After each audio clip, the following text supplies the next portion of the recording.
Sup freaks, it's Marty Bent here to introduce this episode of Tales from the Crypt, number 2 of the day. I dropped episode number 200 with Ansel Linder earlier this morning. Really great app catching up with Ansel. I recorded with Whitney Webb earlier this afternoon. We ripped almost 2 hours there, and as tends to happen with the podcast I recorded with Whitney, this being the second, it seems to be becoming a trend.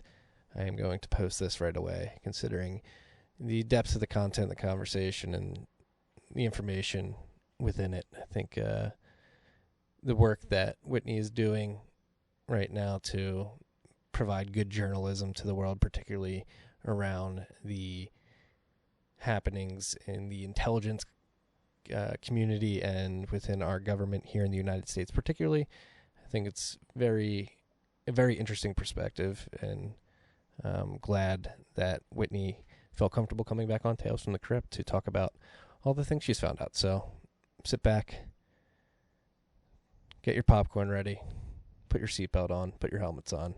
It's a great app. This app was brought to you by our good friends at the motherfucking Cash App. Cash App. You freaks know all about them, but if you don't know about them, let me tell you a little bit more about them. They're helping you stack sats, send sats, sell sats, and receive sats. We're saying sats because you can make sats the standard within the app. No more buying fractions in Bitcoin. We're buying whole sats. It's very powerful. On top of that, you can DCA into sats. Dollar cost average, you can set it and forget it, whether you buy daily, weekly, or bi-weekly. You can set it and forget it, have the peace of mind knowing that you're constantly stacking sats. On top of that, you can stack slivers of stonks if you want to via Cash App Investing. If your favorite stonk's a little too expensive, Cash App Investing lets you buy as little as $1. And because all this is connected to your bank account, there's no 4 to 5 day waiting periods. You can start stacking sats and slivers of stonks today. On top of that, big news this week, Square put Bitcoin on their balance sheet. Not in the ad read, but just really pretty baller. Second publicly traded company here in the United States to announce their addition of Bitcoin to their balance sheet. I believe it was $50 million worth, I believe, off the top of my head. Can't remember. Well, anyway, Square put Bitcoin on their balance sheet, and you should download the Cash App if you haven't already. When you do, make sure you use the code STACKINGSATS. That's STACKINGSATS. You're going to get $10, and $10 is going to go to our good friends at Owls Lacrosse. That's Owls Lacrosse. I'll keep this one quiet for you guys, too, because I know how sensitive your little ears are. Hoo, hoo, hoo, hoo, hoo, hoo. Enjoy this episode. Tiki.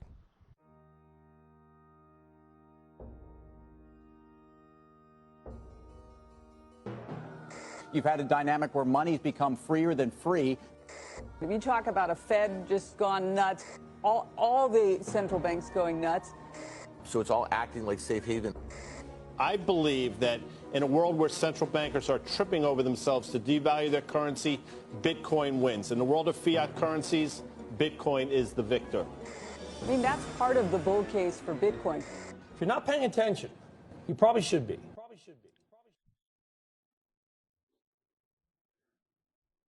Welcome back, Whitney Webb. What the hell's going on? Too much is going on. I didn't even want to cold open my typical open there. The pre-recording conversations got my mind going in a million different places already. So before we get into everything, how have you been? I think we spoke like in the beginning of the summer, maybe. It's been a few months at least. Yeah. And well, things are okay. I mean, thankfully the weather where I live is getting better. I live in South America, right? So instead of going into fall, going into spring here, winter's over. So, that's obviously nice because my toddler doesn't have to be stuck inside in the like all day, which makes my life easier, right? But this crazy shit going on globally also is going on where I live. So that's been basically kind of in the same boat as most other places, the US, the UK, though, Chile has had measures in place that would make a lot of people in the States balk that have been in place since March, like curfews every night and bullshit like that. So in some towns, it's gotten really bad. the town right next to me, you can't leave your house without police permission. They ask you for your papers just to even enter the grocery store. I mean, it's out of control.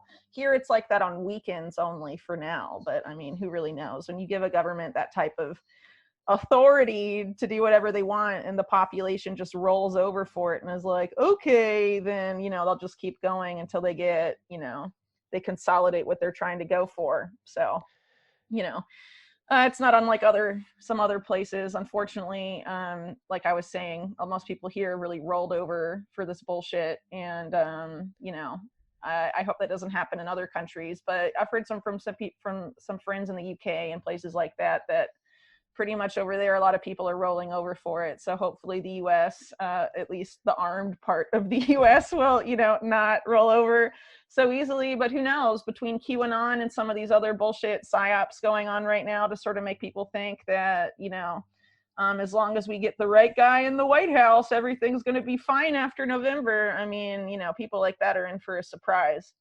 Yeah, I think the article you dropped this week, particularly about Operation Warp Speed, which we're going to get into, really highlights the fact that the red team versus blue team political show we're getting right now is just a circus while other stuff happens behind the scenes.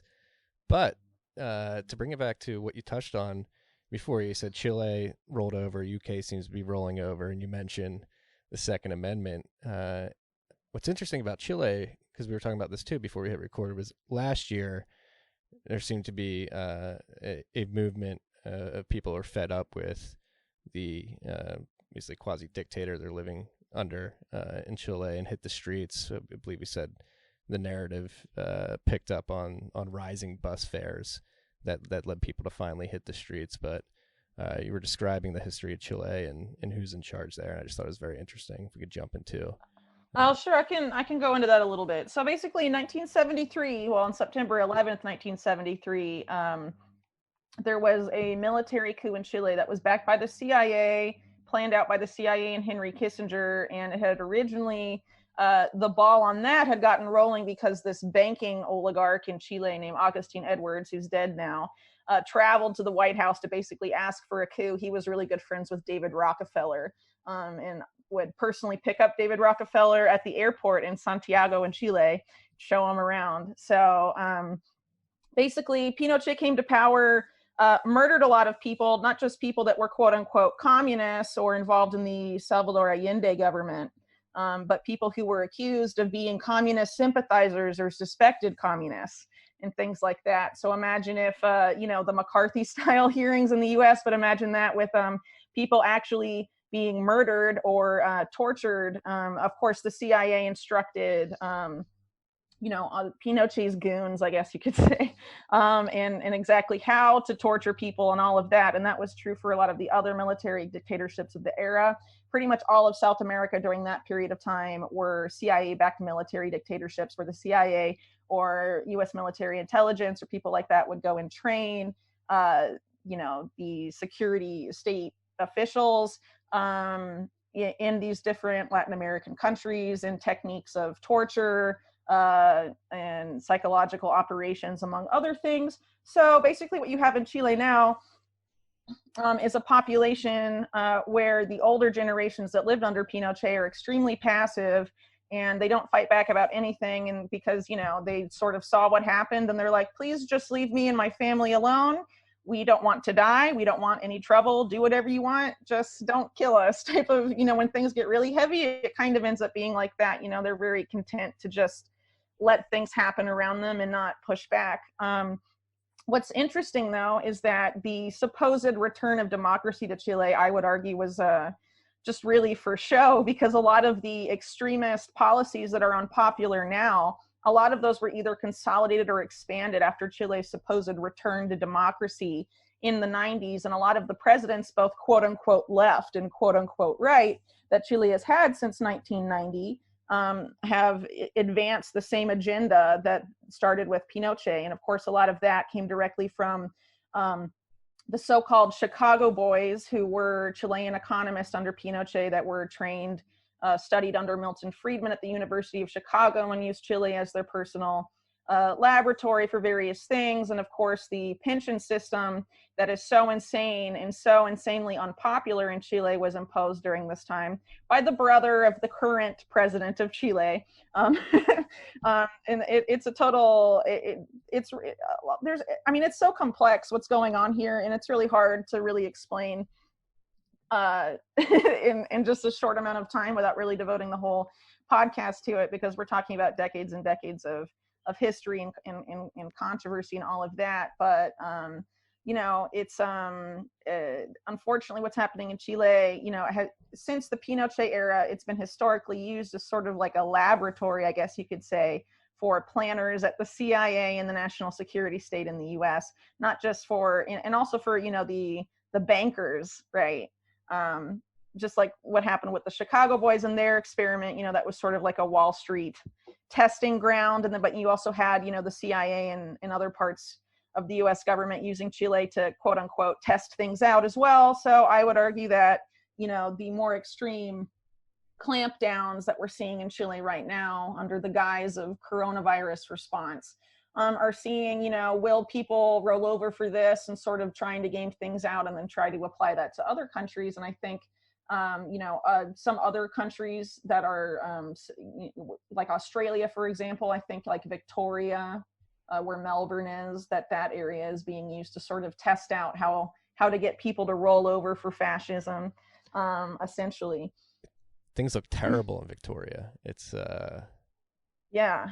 We last episode of the podcast, we actually gave a shout out to or a couple episodes, shout out to our freaks in Victoria and Melbourne for struggling under that very authoritarian prime minister, not prime minister, whoever is the premier of the state. But things are pretty heavy over there. And bringing it back to the Second Amendment, do you think that is the last bastion of defending ourselves against these things? Because every country that we've been speaking about that's rolled over, I believe they don't have very they're disarmed. Yeah, that's true. And I think that's sort of what makes the US an outlier to an extent. And I also think that's why we're seeing this coordinated push right now to sort of vilify US gun owners in the US right now, especially around this supposed plot to kidnap Governor Whitmer. Yes. Yeah. So if you actually read the indictment, that was another FBI entrapment plot. After 9/11, the FBI went around creating tons of fake terror plots. Please go look this up, with informants that they paid tons of money to basically goad on vulnerable groups of people or vulnerable individuals in the Muslim American community to agree to participate in fake terror plots. And the FBI would give them a fake bomb and would give them all the stuff and would drive them around.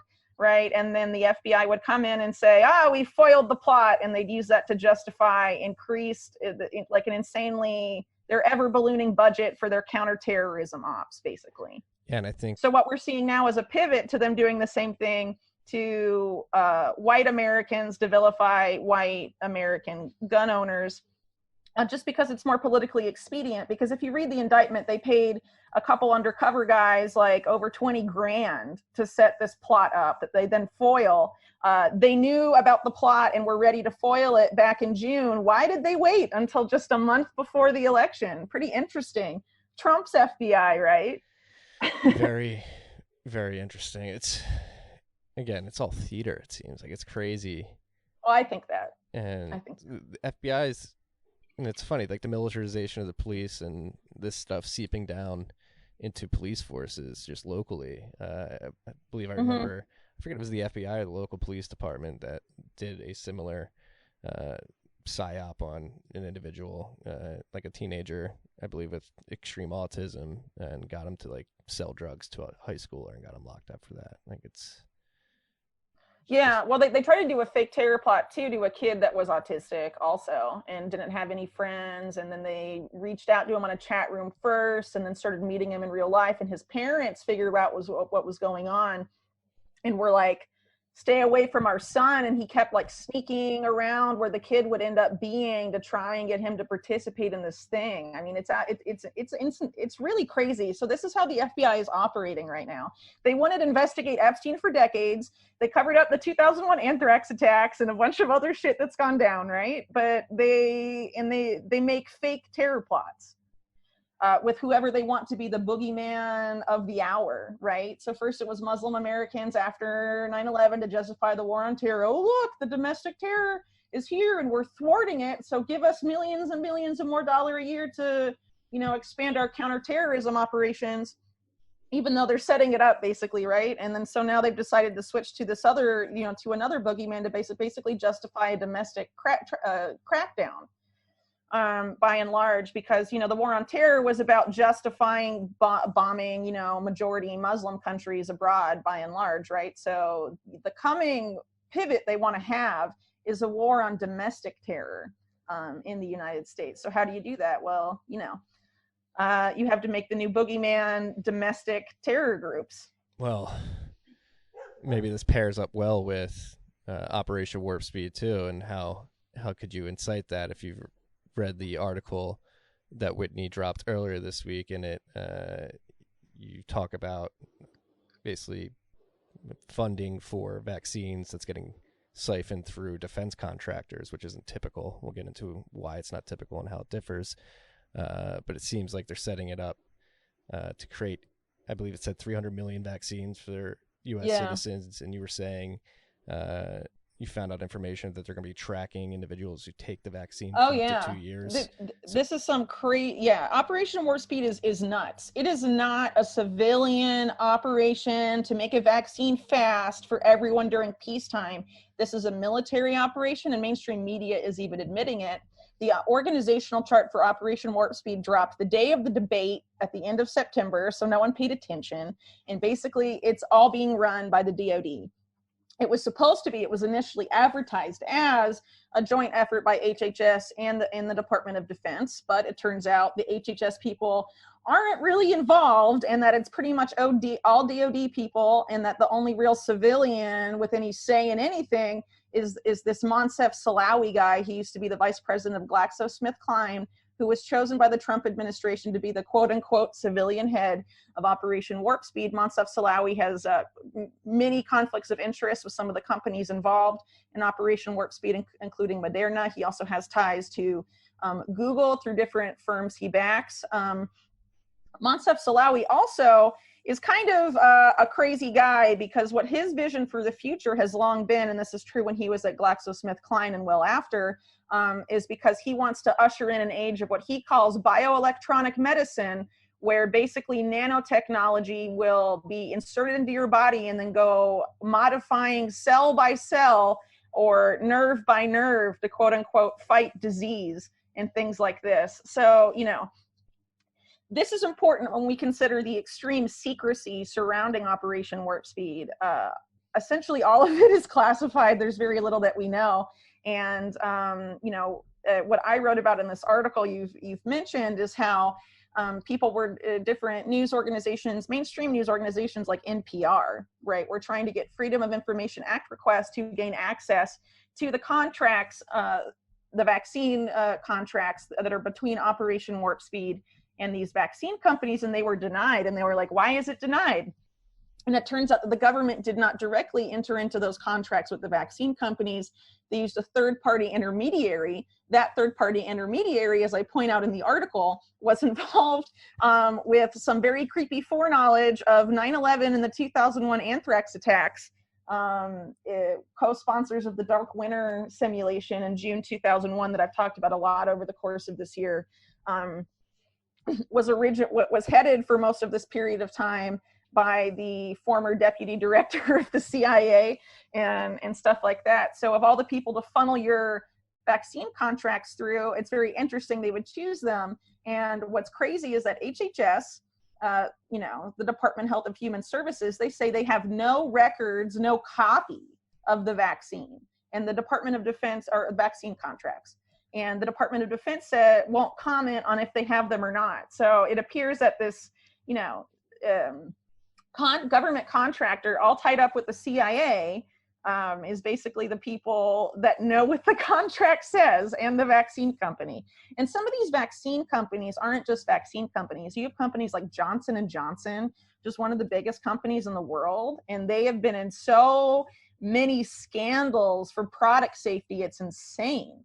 Okay. And one of the other side effects of routing the contracts through this third-party intermediary is that the vaccine companies are also exempt from federal oversight and safety regulations. So out of all the companies you want to give like billions of dollars to like play around and develop something in secret and exempt from federal safety regulations, I would argue that Johnson & Johnson is a bad call. They had asbestos in their baby powder for decades. They knew about it. They didn't do anything, not unlike Monsanto knowing for decades that Roundup glyphosate causes cancer, and they intentionally tried to cover it up. Also, the clinical trials for Operation Warp Speed, completely secret. No one knows their parameters. No one knows their sample sizes. No one knows how long the safety tests are going on. No one knows their results beyond what they choose to report. The lack of transparency is very alarming because this is supposed to be given to every single American, distributed by the military, right? Yeah. I mean, it's incredible. Full stop, people. It's incredibly creepy all around. And to rehash exactly what's going on. So the U.S. government has, what, $10 billion in total for this vaccine program. $6 billion have been allocated. It's called an OTA. Outside, that's an other transaction agreement. That means that it wasn't directly between the government and the company, right? It was funneled through this third party intermediary. Yes. So you have Donald Trump administration allocating the decisions for this vaccine to Department of Defense contractors, who are then contracting the vaccine producers. Johnson & Johnson's one, Pfizer's the other, and there's two others, I believe. Novavax and Merck, I think. Yeah. So major corporations are getting their pockets aligned. And yeah, so I mean, these are billions and billions of dollars. In contrast, Operation Warp Speed originally said they were going to invest equally in therapeutics. 450 million have gone to therapeutics, and it all went to that company Regeneron, whose antibody cocktail Trump supposedly got at the hospital. But before Trump, that had only been given to 10 people, no safety test done. So I kind of doubt if Trump actually got it. It may have just been sort of a way to promote this new quote unquote therapy that's all tied up with warp speed, and also has some conflicts of interest with some of these people like Moncef Slaoui. Moncef Slaoui is on the board of directors of a company called Intellia, which is also partnered with Regeneron, right? So he's like all involved with a lot of different firms, and he has a lot of ties to Google. And also one of the other guys involved in the vaccine that's supposed to be a quote unquote civilian, but is not, is a former program manager for DARPA, right? Which is part of the Pentagon. It's like DARPA's is like basically the Pentagon's mad scientist wing. You know, it's their like Defense Advanced Research Projects Agency is what it's called, but it's like they do some really crazy shit. Thanks for the internet, DARPA. Yeah, well, they like to take credit for that, but that was before they were DARPA. They were just ARPA then, right?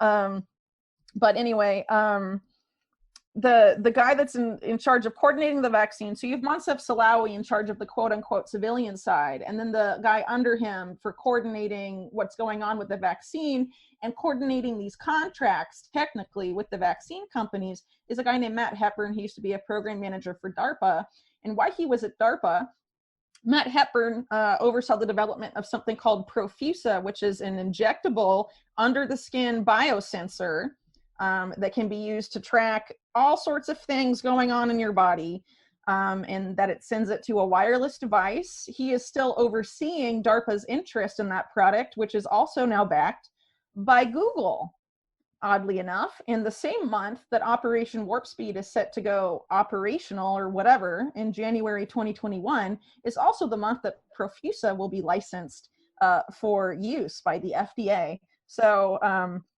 that's certainly odd. And when you actually bothered to go into the official documents of Warp Speed that have come out, they essentially say, and Moncef Slaoui in the week since has said this in every interview he has given, they are going to track and surveil everyone that gets the vaccine for up to 2 years after the first dose is received. They say, on the one hand, that is because they need to make sure you take the second or potentially third dose, because they say that the Operation Warp Speed vaccine will not be a single dose vaccine. It will at minimum be 2 doses. Okay, so they have to track you to make sure that you don't back out of subsequent doses. But they also say that they have to track you to ensure the safety of the product for things that didn't appear, what they say, quote unquote, rare side effects that didn't appear in clinical trials. Remember, the clinical trials are freaking secret, and they could have easily designed it, okay, we're going to test you for 1 month or 2 months, knowing that, down the line, maybe some other weird stuff will pop up. So everyone that gets it is basically going to be a guinea pig. And how are they going to monitor that? Well, the Profusa thing is just sitting there waiting for it. And you have this thread of Google throughout all of this. Well, guess what company Operation Warp Speed decided to sign up with to track people as part of this quote unquote pharmacovigilance system, where everyone that gets the vaccine is going to be tracked for 2 years? Guess what company? Google. Google is tracking everything you do, and it's insane that they're basing this Operation Warp Speed around a vaccine for coronavirus. Well, let's is talk the about virus even that bad? Coronavirus Is the virus even that bad that everybody needs to get vaccinated? I certainly don't no, think because so. more than 90% of people who get it survive it. So, from a policy perspective, it doesn't really make a lot of sense. But also historically, after the SARS epidemic or whatever in 2003, and also the emergence of MERS, which is another coronavirus that I think came on the scene in 2012, there have been efforts to develop different vaccines for different coronaviruses. All have been unsuccessful for a variety of reasons. It just appears to be a category of virus that does not lend itself well to existing vaccine technology. And this is part of the argument of Operation Warp Speed officially, because all of the vaccines that they are funding, all of the vaccines that they are funding all use experimental vaccine technology that has never been approved before. So all of the vaccines that are licensed for use now use existing vaccine production technologies, platforms that have been approved and been around for a while, right? Operation Warp Speed is using none of those. They're all new and experimental. And they've got all in secret. They're already off the hook for liability too. Yes, and that was done by a guy named Robert Kadlec, who is the current HHS Assistant Secretary of Preparedness and Response. That was his idea. He did that back in April. He is also involved on signing off on all of these secret vaccine contracts. Robert Kadlec, if you haven't read my Engineering Contagion series, part 3 of that series is all about Robert Kadlec. The Dark Winter exercise, the name Dark Winter comes from something Robert Kadlec said at the Dark Winter simulation. He was totally involved in that, and he was totally involved in a bunch of shady shit that happened right before the anthrax attacks. He was involved in the cover-up of the 2001 anthrax attacks. He has been just a constant presence in this, in what is going on now. How the foundation for all of this shady stuff going on now has been set up in the years since 9/11. Robert Kadlec is there every time. And so he's in charge essentially of HHS's coronavirus response by and large. And he gave all of these vaccine companies complete liability. HHS also changed law earlier this year so that they can require vaccination for children as young as 3 years old, which before was not a thing. You had to be older to get roped into that. But now it's children between the ages of 3 and 18 can be, vaccinated with this experimental vaccine, and then the companies will get no liability. So they lowered the age threshold for that considerably, which is really nuts. It's all completely insane. And when you dig into the interconnected nature of the people involved and how far back it goes to like pre-Department of Homeland Security, there were people in these intelligence agencies and NDC trying to create basically the DHS before it existed, correct? And there are a lot of these private contractors. Right. Well, they created, they set the foundation for what would be the development, the writing of the legislation and all of this stuff for what would later become DHS. And they had an Institute for Homeland Security that they set up in 1999, but they didn't officially launch it until the month after the legislation to produce something called NHSA, which later became DHS. Supposed to be the National Homeland Security Agency was the original name of what DHS became. Anyway, the month after that was introduced, this, CIA, ex-CIA deputy director lady, decided that was the time to officially launch this new Institute for Homeland Security. And then they make all these press appearances, all their experts and whatever, saying, oh, the next Pearl Harbor is on the way. It's going to be firefighters on the front lines, not soldiers, and all this stuff, between May 2001 and right before, September 11th, 2001.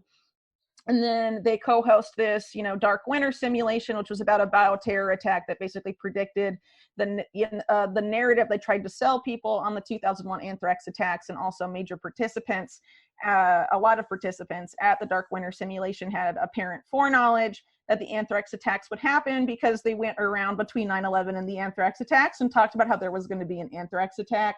They started taking ciprofloxacin, which is an antibiotic that prevents anthrax infection before the anthrax attacks happened.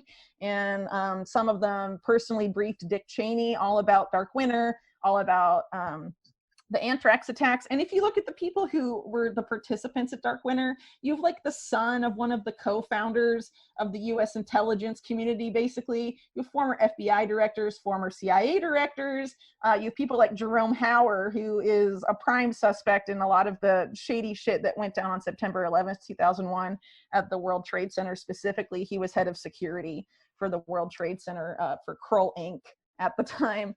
So yeah, and so he was at Dark Winter too. It was just all around really shady. And like I said earlier, Robert Kadlec, who is now in charge of HHS's coronavirus response, also involved in Operation Warp Speed to a large degree, was the guy that coined, the line he said he gives in the exercise is where the name Dark Winter for the exercise comes from. So it's important to revisit some of this history because it's directly affecting what we're seeing now. And before I forget, another thing about Operation Warp Speed that just came out last month, all of these really creepy revelations I'm talking about Operation Warp Speed all just came out from the beginning of September to now, right? I mean, it's only really starting to come out now, I guess, as more people are focused on the election and not paying attention to other stuff. Hey, Trump took his mask off on the balcony. He can't talk about anything else. I know. How dare he? Everybody pay attention to this for the next 48 hours. Yeah, it's pretty out of control. But before I forget, the other thing is that it's not just the DOD and HHS involved in Operation Warp Speed. And you can look this up. This comes straight from government officials. The NSA is involved. DHS is involved. And the FBI is involved. Why does a vaccine need these guys? Why does the NSA need to be there? Why does DHS need to be there? Why does the FBI need to be there? Well, going back to, I forget whether it was the DHS, whatever agency is talking about, like domestic terrorist. I believe they're calling the Boogaloo guys like vanilla ISIS or something like that. Oh yeah, you're talking about DHS. Well, so here's the point I'm trying to make. Like, they're prepping for that new narrative, and what is a way to create homeland terrorists is to try to force vaccinations on people and paint anybody who tries to. Well, they know that there's people that are going to get mad, and they advance even farther, and so they're trying to set up a narrative where everyone can be like, "You're a terrorist." Exactly. You know? Yes. So that's where this is going. But speaking of narratives, I guess we can get into some of the stuff we covered last time I was on about what's likely to go down on Election Day and the weeks afterwards. Like I was talking about not that long ago, about 2001, you have to remember how they set up that year, right? You have September 11th, a big event, but a one-day event. And then you have it a few weeks later, followed by the anthrax attacks, a bioterror attack. And a lot of people have forgotten about the anthrax attacks, but after 9/11, the anthrax attacks ratcheted up the fear arguably even higher than it had been on 9/11. And it made people think that this was going to be the terror attacks on the US homeland were going to be the quote unquote new normal for life in the United States, that it was just something that we had to accept that was going to happen now because they all hate us for our freedom, right? But this is important to keep in mind. They had one big event and then they had one that followed, right? They had one terror attack, quote unquote, right? Then they have a bioterror attack that follows it a few weeks later. Okay. So last time I was on, I talked about cyber reason, I believe, and all of that stuff, what's likely to go to an election day. I still stand by that. We can get into this later, a lot of indication that they are essentially setting up in essentially making utility, the power grid, utility companies, and also the communications of public safety organizations more vulnerable in the lead up to the election. And this is coming straight from the government, the same government that is warning that those very systems are going to be targeted by quote unquote foreign hackers on election day. All very insane. But beyond that, over the course of this year, and even before, we have had people like Bill Gates and a lot of the people that quote unquote predicted the coronavirus crisis that has been unfolding most of this year. They also have said that after the pandemic, the coronavirus pandemic, there will be a bioterror attack. And yes, so I would argue that November 3rd, the election, 11/3, they will try and create a sort of new 9/11, but it will be like a cyber terror attack is sort of how they'll frame it. But then they're planning to follow with what Bill Gates calls Pandemic 2. If you go back and watch his interview earlier this year with Stephen Colbert, the Stephen Colbert Bill Gates interview, where Bill Gates talks about the final solution and all of this other shit, people may remember this interview because it's really weird, and Bill Gates chuckles at the wrong time and looks totally insane in a way that he doesn't in a lot of the other interviews from that time. But he says, I call this pandemic 1. This is back in April, right? So he's talking about the coronavirus crisis, and he says, it's likely that pandemic 2 will be a bioterror event. Okay. What the fuck? He's been saying this since 2017, and Bill Gates gave a talk in 2018 where he was talking about the need to merge health security with international security, create a war, merge the war on terror with, the war on disease, the war on pandemics, creating essentially a future war of bioterror. If that comes to pass, that will make the new battleground your body. So that's why we're seeing a lot of this invasive technology being promoted, like wearables, biometrics, all of this stuff. It's pretty nuts. But what I want to point out is, in addition to, because it's not just Bill Gates, you have like, I went over this on The Last American Vagabond, did a whole video show with Ryan Christian about all the different news articles that have come out this year saying there's going to be a bioterror attack after the pandemic. Those articles say that it's going to be a white supremacist group in the US working with Islamic extremists, right? So I think it is nuts and it sounds nuts.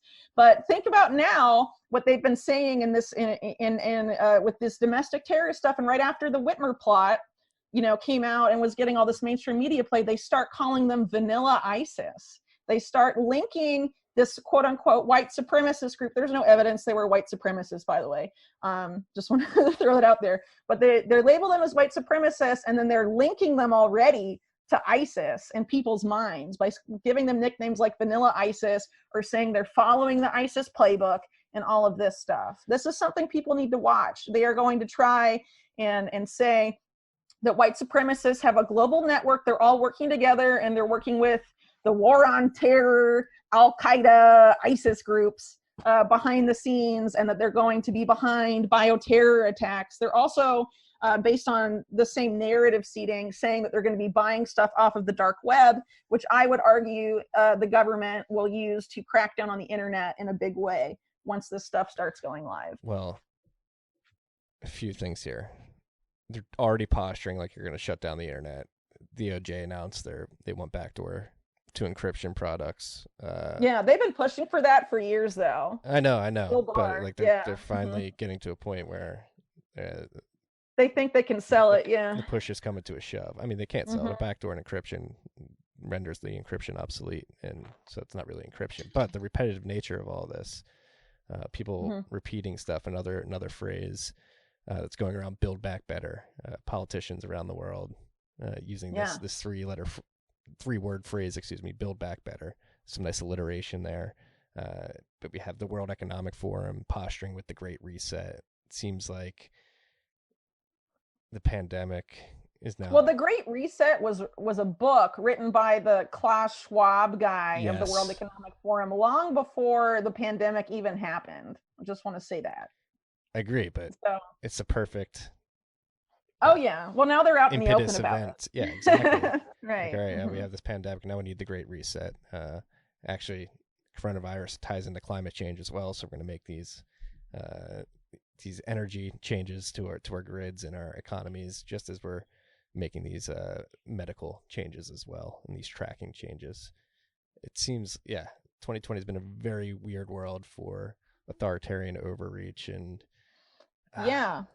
Well, I would call it tech-enabled authoritarian overreaches, because a lot of it has to do with big tech behind the scenes. Going back to Google and Operation Warp Speed, but also World Economic Forum stuff, because one guy that doesn't get enough attention, Bill Gates got a lot of attention earlier this year. One guy that didn't, that should have gotten attention, is Eric Schmidt, the former CEO of Google, who was also a big Bilderberg guy.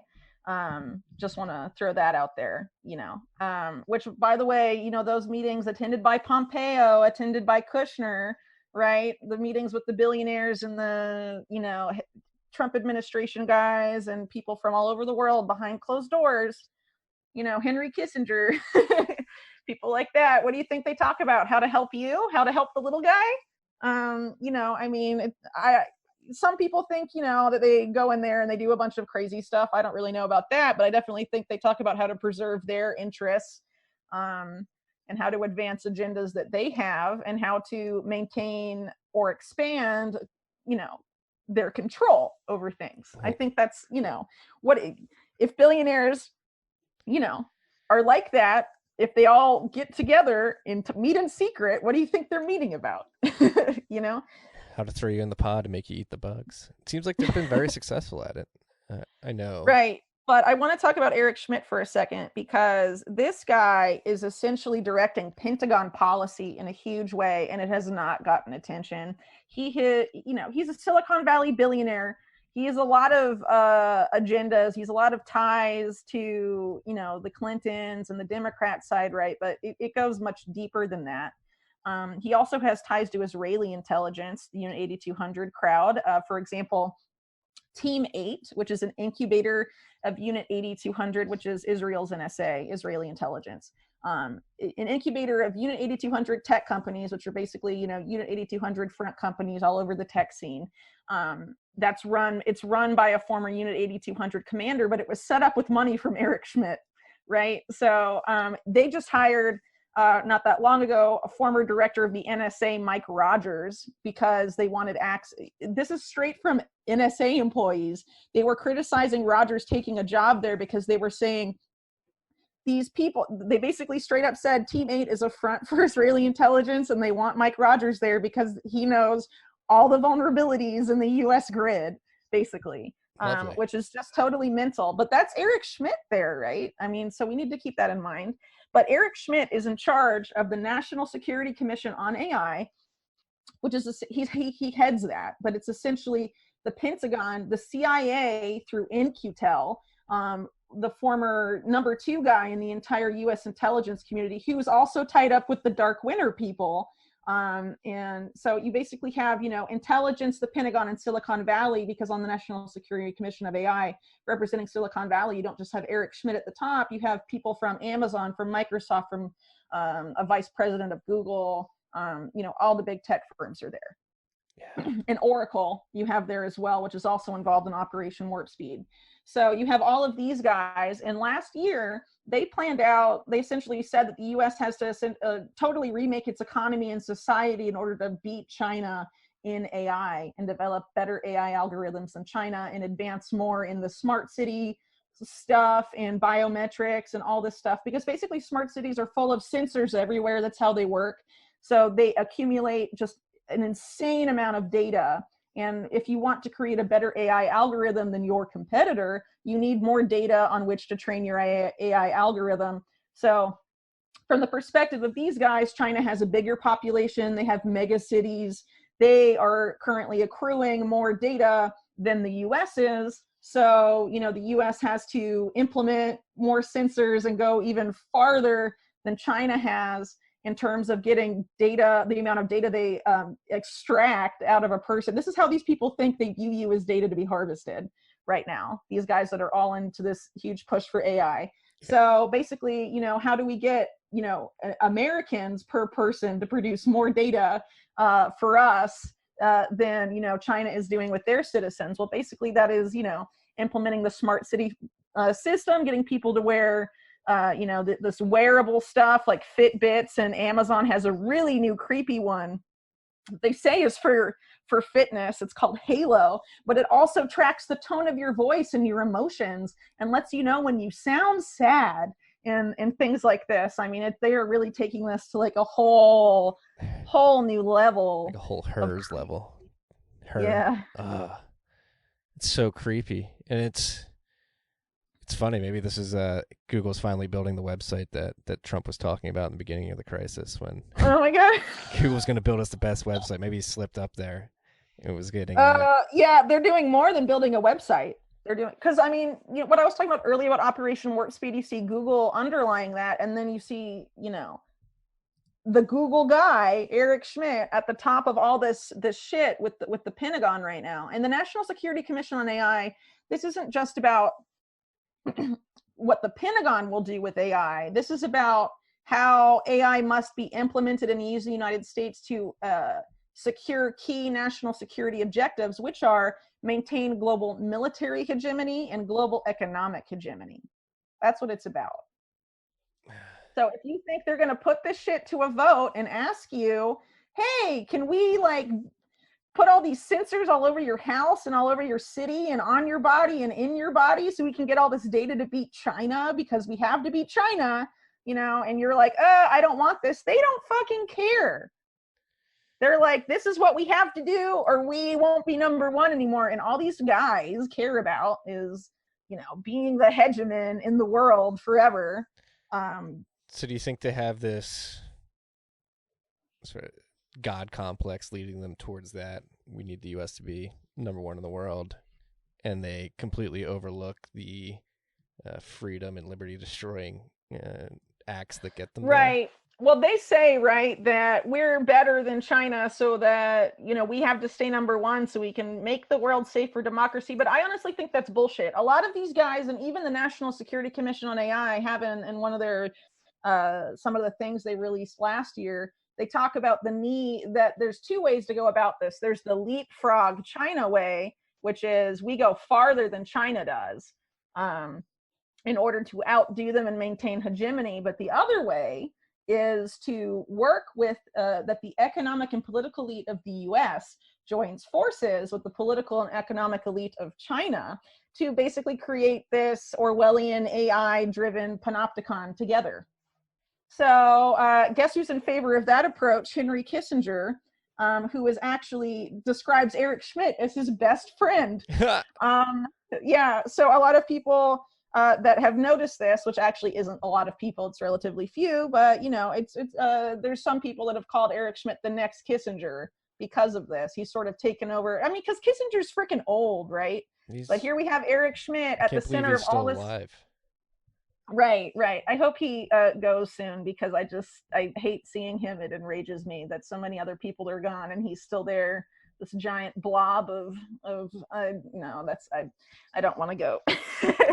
I don't want to get too descriptive of what I think about Kissinger. Hey, basically, if you want satanic jello. Yeah. But so Kissinger, right, was at the center of a lot of different, he had his hands in all the pies, right, for a long time. And Eric Schmidt in a lot of ways is like that now, sort of in a lot of the ways I've been explaining. But Eric Schmidt is also a transhumanist. He thinks, just like a lot of the other big guys at Google, including, their in-house futurists like Ray Kurzweil and these guys that people like Eric Schmidt brought on when he was head of Google, they think that humans merging with machines is in inevitable human progress, that human evolution goes in that direction. And that's where we have to take things. And they want to be in charge of that system and usher in that world. That's how Eric Schmidt views things. People should pay very close attention to Eric Schmidt's, philosophy, his vision for the future and all of this stuff, because he is a very powerful man right now and is essentially driving and advising the Pentagon on all their modernization efforts, which, by the way, went live last month with something called Project Convergence, where now the Pentagon is all about, quote unquote, modernizing. And if you look at the Pentagon's plans for modernizing from the past 4 years, it's all about AI. It's about using AI to target people who lives and who dies, just like Project Maven, which was sort of shut down because of the controversy. Project Maven was set up by the current vice chair of the National Security Commission on AI, who used to be Undersecretary of Defense, a guy named Bob Work. So he and Eric Schmidt are running this shit together. But basically, the Pentagon this year has been testing out artificial intelligence for lethality, is what they call it. And that is going to go live next year. The military is going to have AI target, who lives and who dies for U.S. soldiers. They've ordered all these heads-up display, video game style helmets for soldiers, where AI is going to highlight who to shoot, basically. Opening up a big can of worms for, does the AI work? Because remember, a lot of this facial recognition AI stuff will say that, oh, okay, you happen to be a racial minority, you're a criminal and stuff like this. They're like notorious for being really inaccurate and being really racist. Yeah, they said that all the, most of the Black people in Congress were criminals. But the white ones were not, right? So that's how it doesn't work, because they're all criminals. But right. But it's definitely some icky territory. Amazing that has not been covered in mainstream press hardly at all this year, what the Pentagon is planning to do, because honestly, that's just the beginning. The Pentagon also wants, and this is also with DARPA, they want soldiers to be able to control weapons with their brains. Swarms of drones with their brains. You may think this sounds batshit nuts when you hear me say this, but I please urge you, this is in the military's own documents. You should go and read what the fuck they are planning to do, because they're doing it. They're doing it now, and they're not going to put it to a vote. And I think this is very much tied up with Operation Warp Speed, because it's a lot of the same actors involved, and the extreme secrecy. They are planning for some really crazy stuff to be implemented in the US, and they are trying to figure out a way to distract everyone while they're setting it up through the election, and probably through the chaos they will engineer post-election, and trying to manufacture consent for a domestic war on terror, where they can call, this guy a terrorist and that guy a terrorist with really flimsy justification. Because maybe now they're talking about, these quote unquote militia guys or terrorists and all that stuff. They will flip this on the left in a hot second and just start labeling everyone they want on the left Antifa, and doing the same shit to them. And then, if they want to, switch back to the other one, it's left and right. They're going to go after whoever the fuck they want with all this stuff. And they've been planning this stuff for years. DHS was set up for a future domestic war on terror. That's what the Department of Homeland Security was created to do. The idea of this pivot towards homeland defense in the late 90s began under Clinton in 1997, the National Defense Panel report. And the term homeland defense and this whole idea came from Richard Armitage, who later became an advisor to the George W. Bush State Department. But before, in this guy's early history, Armitage worked for the CIA, and he was involved in Vietnam's Phoenix program. And the Phoenix program was all about, how do you quash dissent?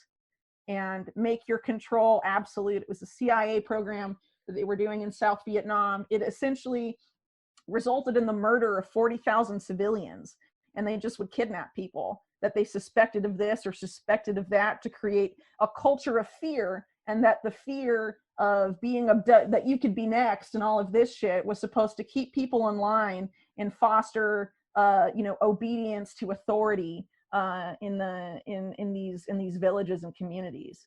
I mean, that's where DHS like ideologically comes from these guys. And anyone that wants to know more about the Phoenix program, please read the book by Doug Valentine. He interviewed all of the people involved. Doug is so amazing. He convinced all these CIA guys that he thought they were awesome and that he was a super patriot when he was not, to get them to go on record and talk about their insane war crimes through the Phoenix program in Vietnam. And then he published the most devastating expose of that CIA operation ever, really. And it's out of control. So, you read that book, you will get straight from these ex-CIA guys, straight out of the horse's mouth, what that operation was and what it was designed to do. And I think it's no coincidence if you read another book called Surveillance Valley by Yasha Levine, which is about the military's role in the creation of the internet. A lot of the foundations for the internet in Silicon Valley also that we know today also happened in Vietnam with the involvement of military intelligence in the CIA.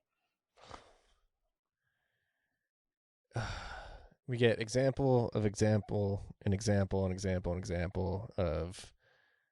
these intelligence agency types doing shady shit around the world, doing these. They've never been held accountable for anything, ever. Well, you're a conspiracy theorist, Whitney.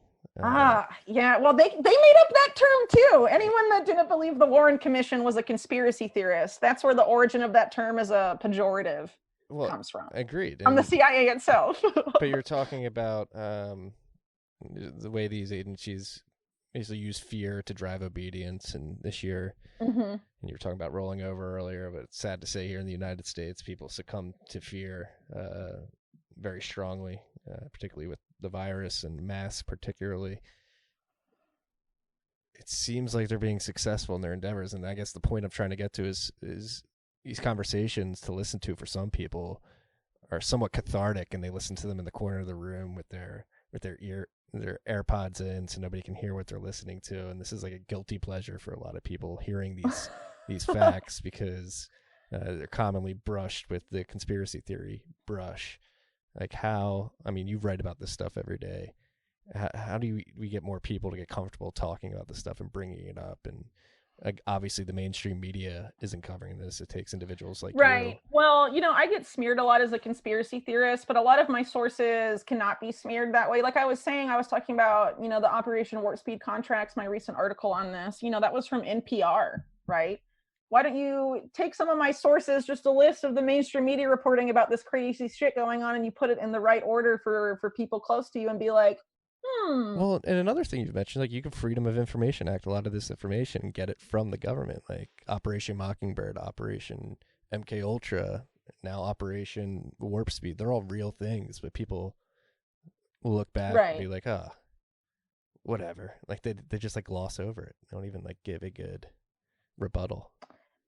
Yeah, I know I experienced a lot of this when I lived in the US and became very disillusioned, and then ended up leaving because I was like, all right, when push comes to shove, I guess we're fucked. But, I don't know if I feel that way now. I haven't been in the US a while, but I think once they start pushing even farther forward a lot of this stuff, particularly if 11/3, election day ends up becoming the next 9/11 and all of this stuff, my hope is that by having talked about what these intelligence agencies are warning and what they appear to be setting up a foundation for and orchestrating and all this stuff, if I can get this out before the actual event, then when it happens, people will look back and be like, whoa, how did she know that this was going to happen? You know what I mean? So that's my hope, is that by talking about a lot of this stuff, I can sort of preempt some of the narratives they'll try and set on this stuff, because, if they're going to take down the power grid and all this stuff and blame Iran,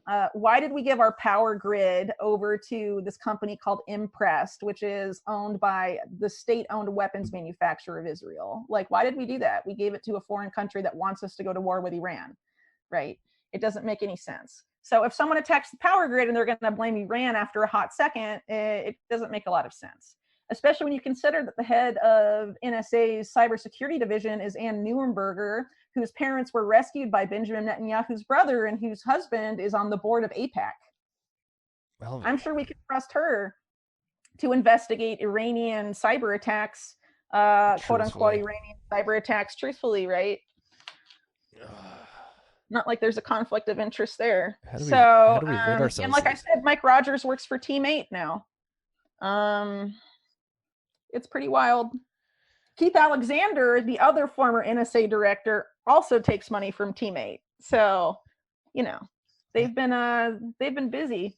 I get that we're close allies with Israel, but still, there should be a wall of but here's the thing. So is that close treasonous? Ally, okay, but it's a very one-sided relationship. Who gets most of the benefit out of that relationship? It's not the U.S., okay?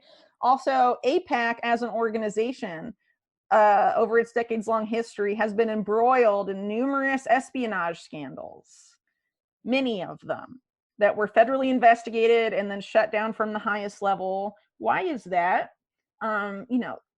These are things that you can look up. By the way, one of the people that was involved in the AIPAC espionage scandal is now Trump's ambassador to Turkey. Oh, really? Yeah, because that makes sense. Yeah, one of the ones in the early 2000s. One guy went to prison for that, but it wasn't the AIPAC guys that basically egged him on. It was the guy that leaked from the U.S. government. I forget his name. But, AIPAC espionage scandal, you can find it. Also, there's that pretty notorious Fox News report from 2001 by Carl Cameron about the Israeli tech companies Amdocs and Converse Infosys, which is now Verint Inc., and what they were doing, before and on and after 9/11 in terms of surveillance and things like that.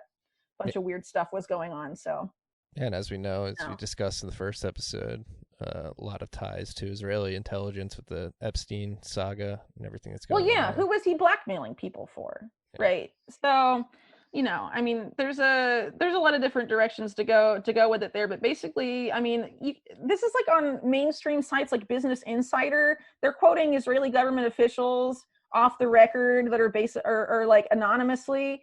And they're saying stuff like, we want to try and get the U.S. into a war with Iran before Donald Trump leaves office and stuff, because they think he'd be more amenable to a U.S. war with Iran than Biden would, because Biden's like, oh, the Iran deal and whatever, that is not good. That sounds like foreign meddling to me, but instead it's, Russian disinfo is still, what the DHS is worried about.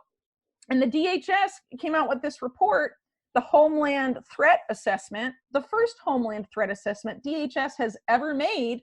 They were made in 2003, DHS, and they waited until 2020 to make their first Homeland Threat Assessment. That seems a little weird.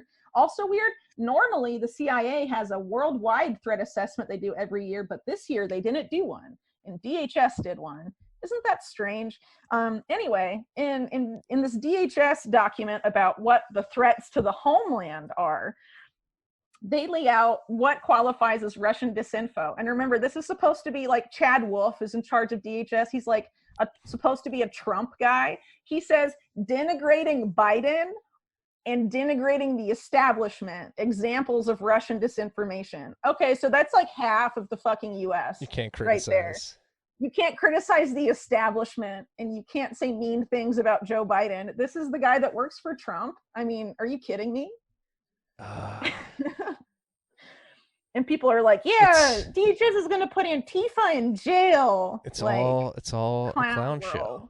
But then something like the Russiagate hoax the documents being released last week, basically proving that the Clinton administration or she's not the Clinton administration. Hillary But Clinton. we knew this. You know what I mean? Like, okay, cool. There's some more documents coming out, but what is that distracting people from that's going on right now? There's a lot going on right now. And it's not just warp speed. I mean, that's one thing I've been reporting on because I'm like, this is shady as hell. How the heck are more people not covering this? So I'm trying to like cover it. But there's a lot of other stuff going on besides this. And if we're all going to be going like, oh, look what Clinton was doing in 2016, I'm sure he'll put her in prison after he wins this election.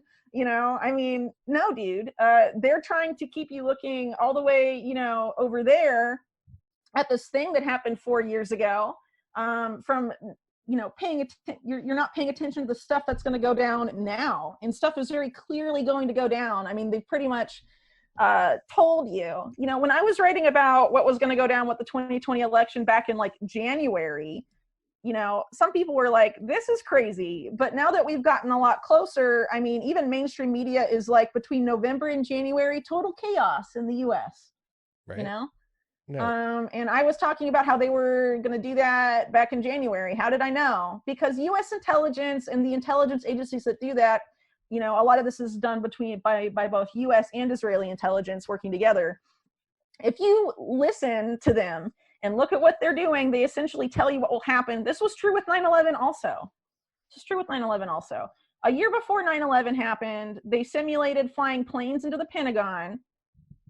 Before the anthrax attacks, they had Dark Winter.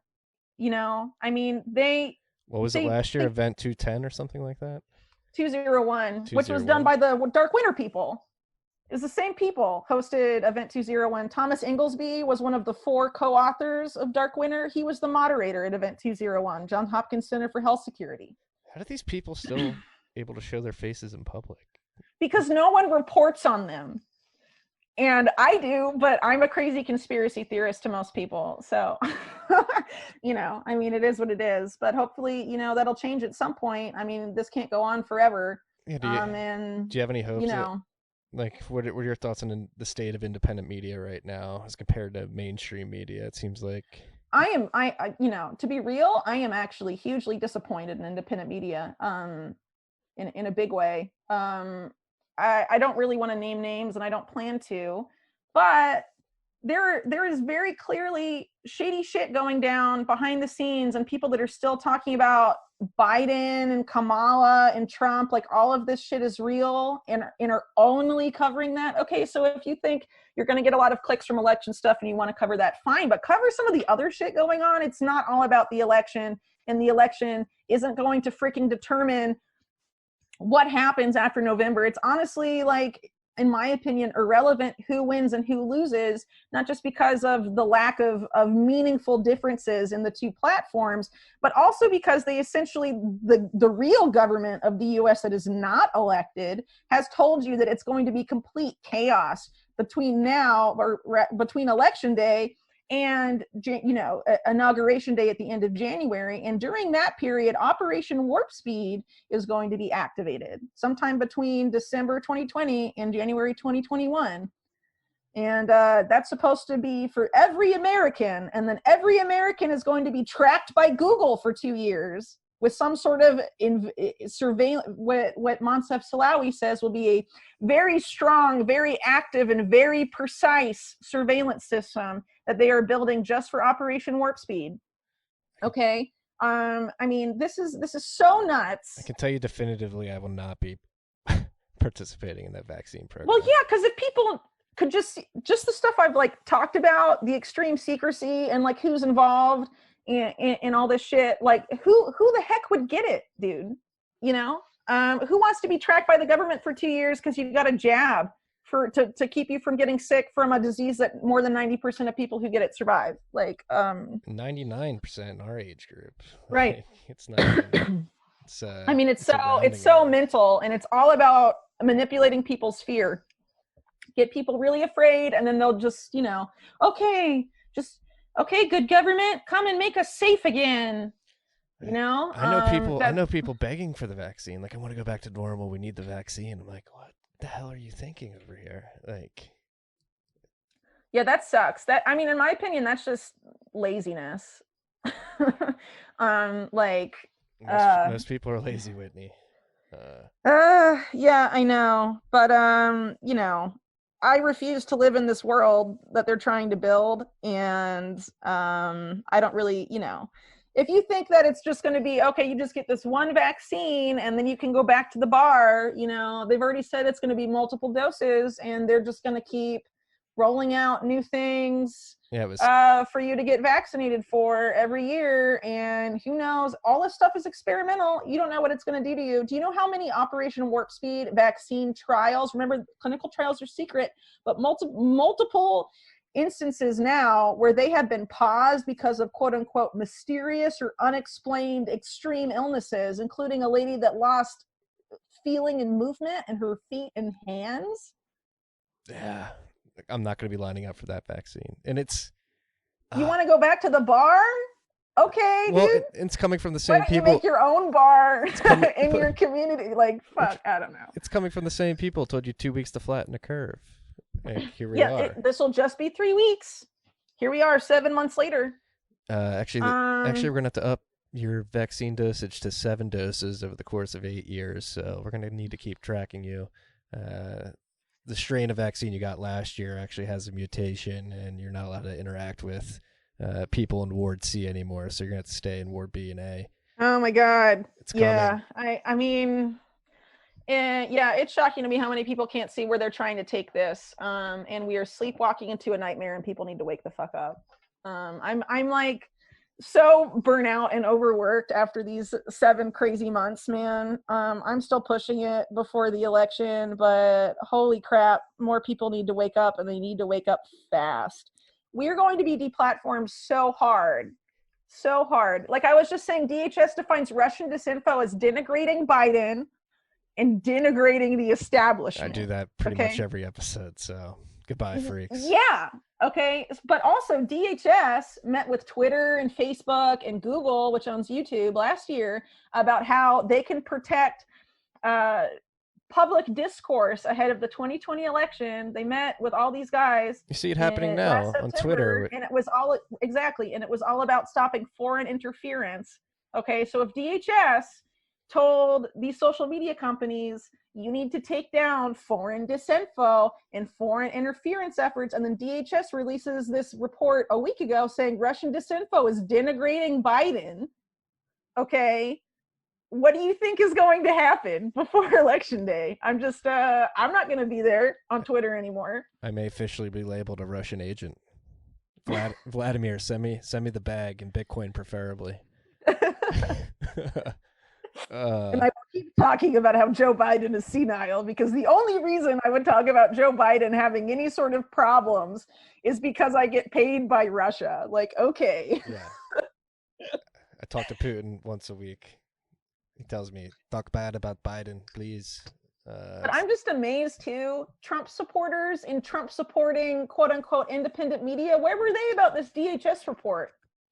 Why is Trump's DHS criticizing Biden is Russian disinfo? Don't you think they would be mad about that? Because that's them.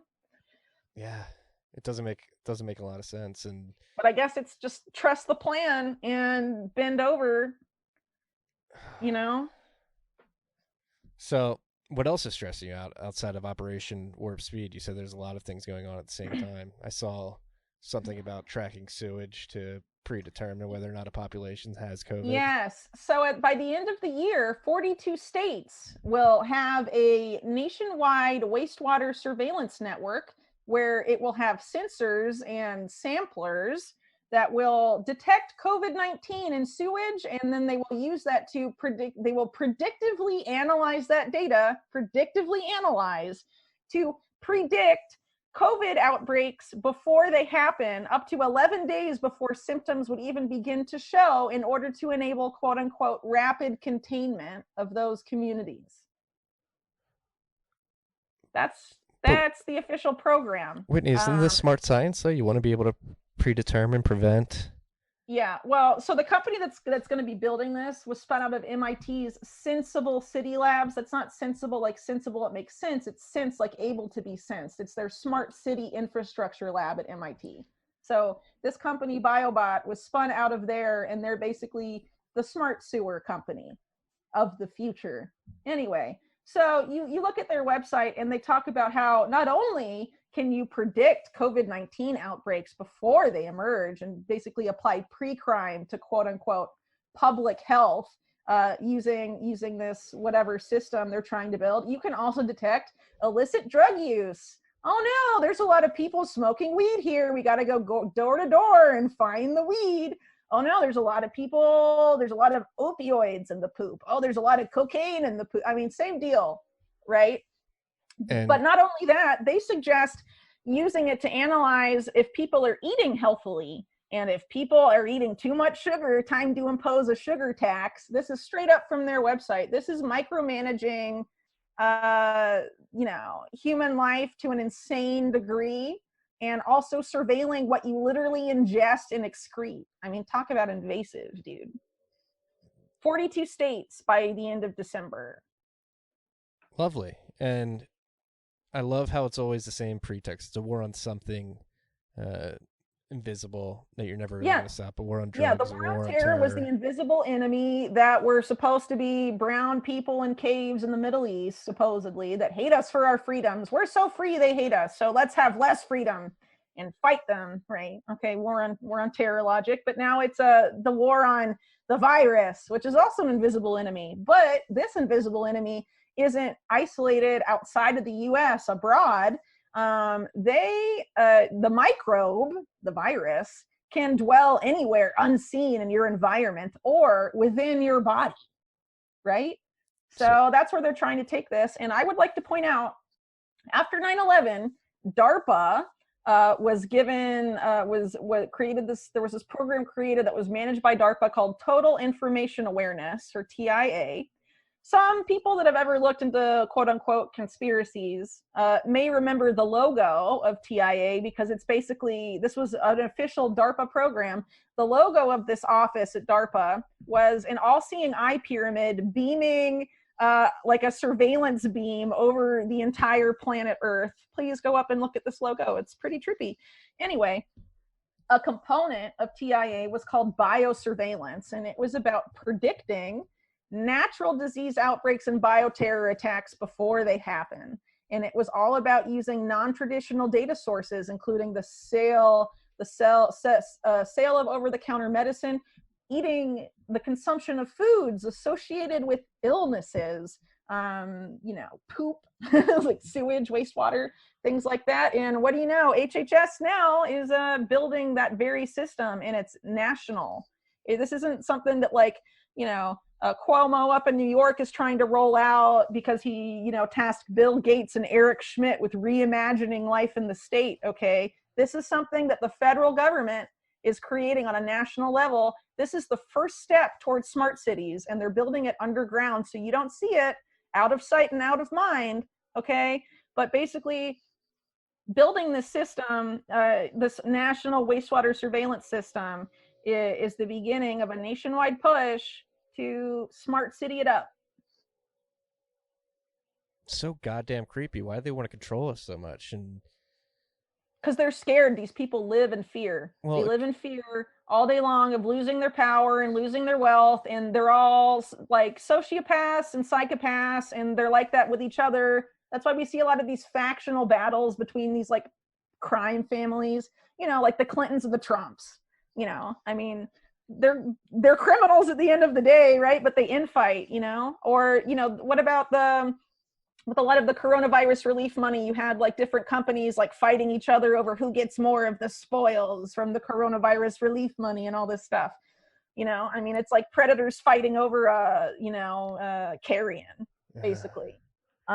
So yeah, but not nice people, but they have that mentality. They're constantly in fear, and they don't want people to start demanding more sustainable systems. I'm not talking about like environmental stuff, just that, right? I'm talking about like, the Fed is not a sustainable system to maintain a healthy economy, right? As one example, the government as it is now is not sustainable if we're to preserve the Constitution in basic freedoms. I mean, this is just like it's unsustainable across the board. They want to create a world where they don't have to worry about sharing or losing their power, that to keep the system in place forever. and basically create what I would call neo-feudalism. Basically go back to medieval times in Europe, and there's the kings in the castle, and then there's, you know, the people at the bottom, right? But instead of it being, you know, enforced the way it was back then, through, you know, lack of information, keeping all the knowledge about things concentrated in the hands of a few. But the internet, they can't do that, right? You know, cat's out of the bag there for sure. So what do? Well, they're going to try and use technology to, you know, maintain a system like that. Yeah, At least that's how it looks to me. And one of the ways they're going to try and do that is to control the digital money. They want to create this central bank digital currency. Yeah, they have really ramped that up, huh, since we last talked. I think when we last talked, it was the Fed came out and like said, well, we're researching a digital dollar, but it's just research or something like that. They said earlier this year, and now they've definitely upped the ante, so to speak. Christine Lagarde has come out in favor of a digital euro. And oh my God. So, and to anybody listening out there as a Bitcoiner, which is probably most of you, like, make sure you are getting your Bitcoin off exchanges into personal custody. They're going to use those exchanges to try to control your use of Bitcoin as well in the future. That's why, I mean, I think Bitcoin as a vehicle to defund parts of this global intelligence apparatus is a huge benefit for the individual, but it can still be co-opted by these people who arguably outside of the realm of Bitcoin are winning at a pretty massive scale right now. Like, how do we begin to fight back as individuals listening to this particular episode? I think it's worth keeping in mind that it's a lot easier to keep tabs on what they're doing than keep tabs on how, you know, how regular people are responding to all of this stuff. Despite how bleak things may look now, I definitely feel that there are more people questioning what's going on than there have been in like the last 20 years in the US. Like, a lot more people are starting to be like, I don't know about this, with a lot of different things. You know, for example, I have a Patreon, we have a Discord where a lot of people talk, and they've talked about how they came across my work and things like that. And most of them were people that before 2016 were ultra super mega normie, and just in the past 4 years have been kind of like, whoa, wait a second. And since the coronavirus crisis, I am confident that number has grown by a significant degree. But you're not going to see that type of stuff covered in mainstream media, right? And we're not going to see, you know, positive acts that would make us feel better about what's going on, or positive acts of resistance wherever they may pop up around the world. We're not really going to hear about that from mainstream media by and large, right? So it's worth keeping that in mind, that, you know, it sort of distorts things towards the negative. But, you know, in terms of what I do, yeah, I mean, reading the stuff I put out can usually be pretty depressing, but we can't fix anything if we don't know what the fuck is going on. You know what I mean? So I think, to paraphrase Carl Jung, you know, you can't, or, you know, the famous psychologist guy, you can't make something conscious until you make the unconscious conscious, right? Until you bring the darkness to light, until you shine a light on the dark shit that's going on. So it may look really bleak at first, but the more people work to expose that, and I'm not just talking about me, right? Because it's really an imperative on everyone that's worried about this stuff to try and get this information out there. And that really needs to be done, not necessarily virtually anymore. That needs to be done, and you need to take this stuff to your family, to your friends, people you know in the real world, and be like, don't you think something's weird about this? And people really need to get, especially for what's coming down the line, people need to get local, get to know your neighbors, you know, if you don't already know them. If things get really hairy, you will probably need them, or try and, you know, come together as a neighborhood or a community and work on local resilience or something. You know, we have to decentralize to combat this huge centralized, you know, grab of power by the federal government, which is centralization at its core, right? How do you combat extreme centralization? Well, you have to decentralize, right? So, you know, people need, there's plenty that people can be doing right now. And, you know, it's really easy to look at all this stuff and be like, fuck, we're screwed. But, like I was saying, there's more people really awake to what's going on now than there ever have been before. And, we need to keep that energy up because it's the only chance we've got. No, I would actually co-sign that. Just wanted to put that out there. I think the expedition of everything this year, particularly around the coronavirus, the lockdowns, now it seems like attempt at forced vaccinations, or they're going to have enough for hundreds of millions of people at least. It seems that they're worried and are working at a quicker pace than maybe they would like. Yeah. Well, originally it was going to be January 2021. Now they're saying the Warp Speed guy is saying, well, we're going to apply for the first emergency use authorization for the vaccine at the end of November and Thanksgiving. Yeah. So they definitely are pushing that timeline ahead. And I definitely think that more people are getting wise to this stuff going down right now. I'll give you an example. My parents are Normie McNormingstein. They are like so normal. They voted for Bush like twice back in the 2000s, right?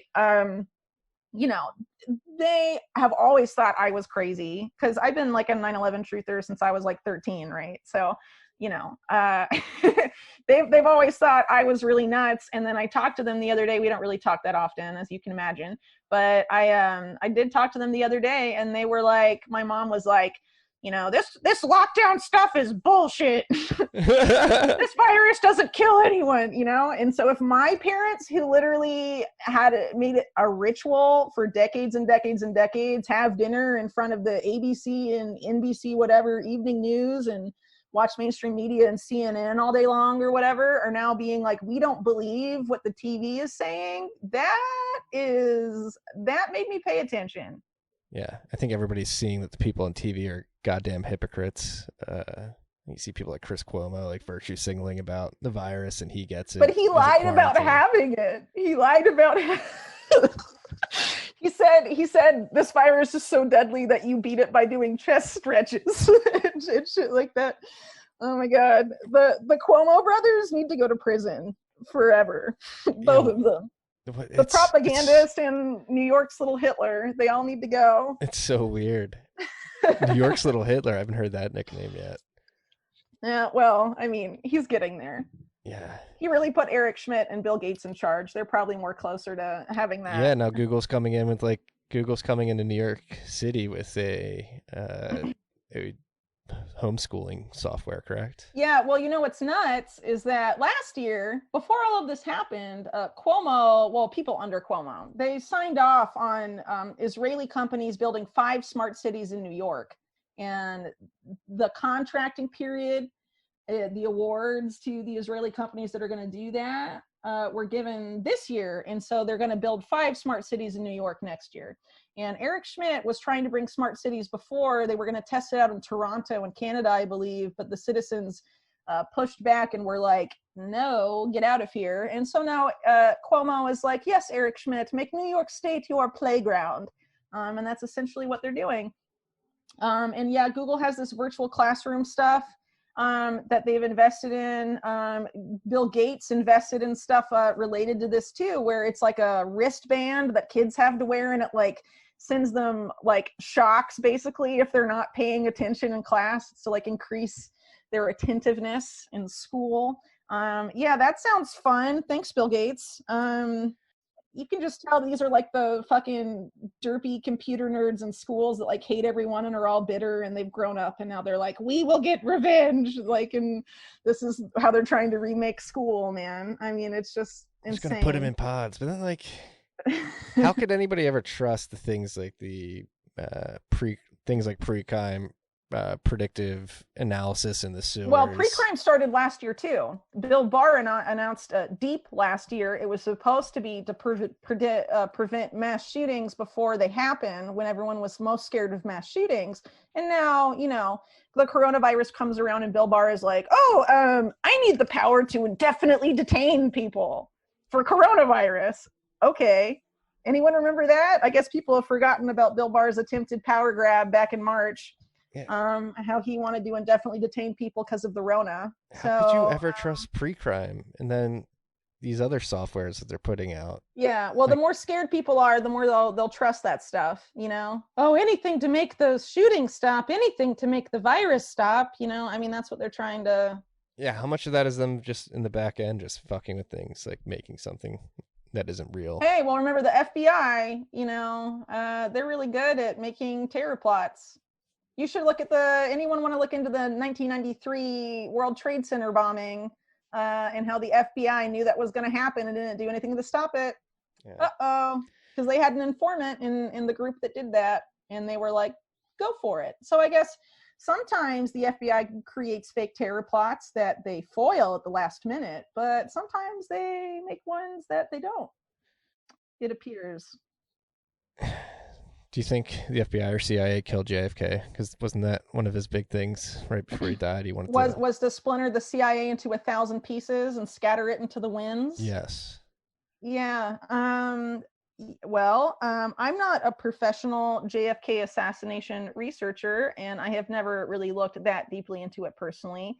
But I would recommend that people read JFK and the Unspeakable, and the most important book for understanding why the world is the way it is now, at least as far as the US concerned, The Devil's Chessboard, which is about the rise of Allen Dulles, the first director of the CIA, who really, really, really, really, really hated John F. Kennedy. And it was Kennedy who fired Allen Dulles from the CIA for the Bay of Pigs disaster. And, you know, there's a lot of odd things that were going on around that period of time in the early 60s. It's also very odd what happened to Bobby Kennedy, John F. Kennedy's brother. Sirhan Sirhan, there is no way that he was the person that shot Bobby Kennedy. He's still in prison thanks to Kamala Harris, who refused to let him try and argue for parole, despite all the new evidence about him not being the shooter. But anyway, I digress. If you are the CIA and you overthrow countries all over the world and kill a bunch of people and do MK Ultra on the record, torturing essentially of innocent people to perfect mind control technology, and no one investigates you and no one holds you accountable for decades and decades and decades, what kind of world does that create? How does that happen? Let's remember too, talking about, you know, the tech guys and all this stuff, remember that Google and a lot of these other companies started with CIA money through In-Q-Tel, Palantir, you know. And then, so there's a couple of things. Going back to Allen Dulles, or however you pronounce his last Dulles. name. Dulles.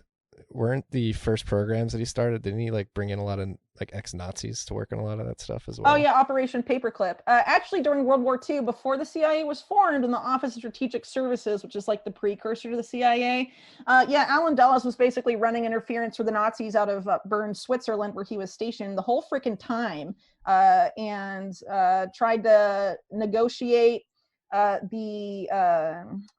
amnesty for top Nazi leaders, which FDR shit all over, and that made Allen Dulles really mad because he was trying to be like, hey, the economic elite of Germany are my friends, because before he was in intelligence, Allen Dulles was a Wall Street lawyer, and when he was a Wall Street lawyer, he helped organize coups on behalf of corporations. Oh, what do you know? That's what the CIA that he ran ended up doing also. The first coup the CIA did was on behalf of United Fruit Company in Guatemala, because they were going to nationalize the banana industry so that all the profits wouldn't go to US-based United Fruit Company. It would go to people in Guatemala because it had created a really unequal society there. So, you know, it was neo-colonial. So, you know, the CIA goes in and overthrows their democratically elected president, and then there's a military dictatorship. Well, that sure was, you know, bringing freedom to the people of Guatemala. I mean, people that think the CIA brings freedom everywhere, the CIA, everywhere it does a coup and pretty much installs, at least historically, vast majority of the cases, they install brutally repressive military dictatorships that the CIA trains on how to torture and terrorize their populace. Why do we put up with this agency again? What is their mandate? Well, because they also control the media, right? Operation Mockingbird. They have a lot of influence. Anderson Cooper, for example, used to be involved with the CIA during his college days. He's also a member of the Vanderbilt oligarch family, you know, so. But he's got pretty eyes and a clean haircut. He'd never lie to you. I know, never. Yeah. these people. Anyway, plus the CIA has a lot of different cutouts now and spin-offs. Like USAID is a CIA cutout, essentially. And the National Endowment for Democracy, or NED, also very tied up with the CIA. They even admit that. They're like, yeah, we used to do what the CIA did decades ago. Now we do that. And they're the people that do a lot of color revolution stuff on behalf of the Well, a lot of people are US arguing establishment that you can't denigrate. It's Russian disinfo, says DHS. A lot of people are arguing that they're turning that color revolution on their own citizens. Oh, but they are. But they are, though. Yeah. So we talked about cyber reason last time I was on, but we didn't talk about the Transition Integrity Project because I wrote about that later.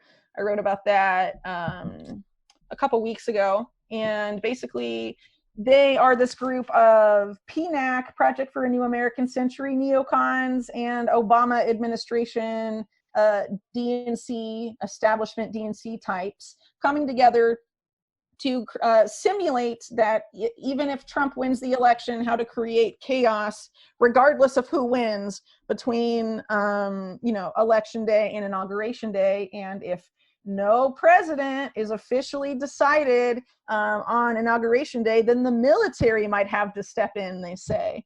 All very convenient when we consider warp speed and all this other stuff supposedly going down that same month, right? So that's pretty nuts. But anyway, the lady that created that is a lady named Rosa Brooks. She used to work for the Soros Open Society Institute, that, of course, was intimately involved. The Open Society Institute and other things that have been funded by George Soros's various foundations, by and large, have been linked to color revolutions, including the Arab Spring and numerous other ones. Leaked emails from Hillary Clinton's State Department showed that she was essentially told directly by Soros how to handle a situation of unrest in Albania for the purpose of advancing a color revolution and regime change. I mean, this is pretty nuts that this lady is a lady that was in charge of it, but she's also a fellow at this think tank called New America. New America is almost entirely funded by Eric Schmidt. I mean, its biggest donor, first or second biggest donor, is Eric Schmidt and his wife, Wendy. It's also funded by Bill Gates, Pierre Omidyar, Jeffrey Skoll, who are both eBay billionaires, in Silicon Valley in general. New America's purpose is basically, I forget their exact mission statement, but it's something like analyzing the disruptions caused by high-paced technological change and seizing those opportunities that those disruptions create, right? So it's funded by Silicon Valley billionaires who produce the disruptive high-tech, and then they have New America, which plans out how to seize those opportunities for their benefit. And a lot of this virtual classroom shit that Eric Schmidt and Bill Gates are rolling out in New York and whatever, that's probably the main focus of the New America think tank. Where they spend a lot of their time and money. But also the same lady, Rosa Brooks, is not just involved in that. She's also involved in the Georgetown University Center for Innovative Policing. That's all about how to reimagine the police departments in the US. And this, I could go into this in more detail, but basically, there is an effort by people in this camp, this DNC establishment camp, to basically take the legitimate grievances that are associated with the Black Lives Matters movement and herd this into a push for the federalization of police, and basically to sell the quote unquote reform of police departments across the country, and all of that, all the calls for reform, mostly for people on the left, to basically make the solution to those calls for reform be the federalization of police. And this lady is very involved in that. And so is the, I can't remember if it's the Open Society Foundations, but I think it is, but it was some Soros-funded organization. There was a leak from them a few years ago about them talking about Black Lives Matters and how to capitalize off of that to push for the federalization of police. So like, this is like something that they're like interested in. And it's interesting. The same federal government that brought you the war on drugs and the war on terror. Right? Because this Rosa Brooks lady used to be an advisor to the Obama era Department of Defense. Yeah. Right. So she used to be involved with that. But at the same time, you have people like her from the quote unquote left and the DNC angling to get people over there on that side of the political divide to support the federalization of police. During the rioting, you had people on the right also calling for the federalization of police, like DHS heads, and then Bill Barr was talking about federalizing police and all of this stuff. So they're also manufacturing consent because of the riots and all that stuff for people on the right to support the federalization of police.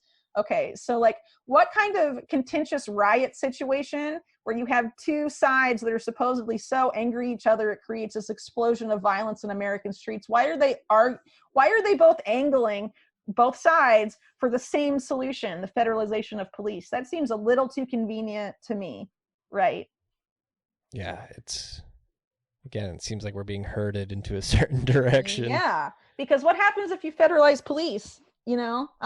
That's an extreme centralization of power. Pretty much all police officers in the U.S. are going to be militarized DHS guys. Yeah, and the war on drugs and the war on terror prove that the federal government isn't racist at all. So, right, they're going to clean up the racist police force with a federal police force. But that's literally what these people are saying on the left, quote unquote left side of this.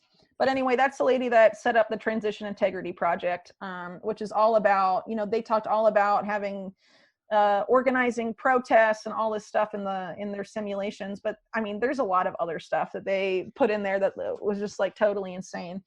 I'd encourage people to go look at my article on this up on my website, unlimitedhangout.com, about bipartisan insiders reveal their plan for chaos if Trump wins the election, because they had a scenario where if Trump wins the election, they're basically going to send different electors to the Electoral College, a handful of Democratic governors in their states. Even if Trump wins the Electoral College, they're going to send different electors that will vote for Biden instead, right? Just totally discounting the vote. And then they're going to, this is what they say, because this was the person in the simulation that played Joe Biden was John Podesta.